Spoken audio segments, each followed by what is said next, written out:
ఆమీర్ ఖాన్ కు షాకింగ్ గా మారిన బ్రహ్మి. 1000కు పైగా సినిమాలలో నటించి ఎన్నో రకాల పాత్రలు పోషించిన బ్రహ్మానందం బాలీవుడ్ టాప్ హీరో ఆమీర్ ఖాన్ ను అనుసరిస్తూ ఒక తెలుగు సినిమాలో కనిపించబోతున్నాడు. తన నటనతో ఎందరిపైనో సెటైర్లు వేసిన బ్రహ్మి ఈసారి ఏకంగా బాలీవుడ్ మిస్టర్ పర్ఫెక్షనిస్ట్ ఆమీర్ ఖాన్ ను టార్గెట్ చేస్తూ నటించడం హాట్ టాపిక్ గా మారింది. బ్రహ్మి ఈ సాహసాన్ని ఆది హీరోగా నటిస్తున్న గరం సినిమాలో చేస్తున్నాడు.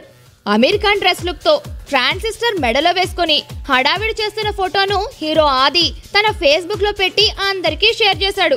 క్రియేటివ్ దర్శకుడిగా పేరుగాంచిన మదన్ దర్శకత్వంలో బ్రహ్మి ఈ సాహసం చేస్తున్నాడు. హీరో ఆది పక్కన ఆదా శర్మ హీరోయిన్ గా నటిస్తున్న ఈ సినిమాలో బ్రహ్మానందం పీకే సినిమాలోని ఆమీర్ ఖాన్ పాత్రను ప్యారడీ చేస్తున్నట్లు తెలుస్తోంది. ఈ మధ్య కాలంలో తెలుగు సినిమాలలో బ్రహ్మి హవా బాగా తగ్గిపోయి యంగ్ కామెడియన్ల జోరు పెరిగిన నేపథ్యంలో తిరిగి తన రేంజ్ ని చూపెట్టుకోవడానికి బ్రహ్మానందం ఏకంగా ఆమీర్ ఖాన్ ను టార్గెట్ చేస్తున్నాడు అనుకోవాలి. ఈ వెరైటీ ప్రయోగాన్ని ప్రేక్షకులు ఆదరిస్తే హిట్ సినిమాలకు దూరంగా ఉన్న ఆదికి బ్రహ్మి ప్రయోగం అదృష్టంగా మారే అవకాశం ఉంది. ప్రస్తుతం ఈ ఫోటో వెబ్ మీడియాకే హాట్ టాపిక్ గా మారింది.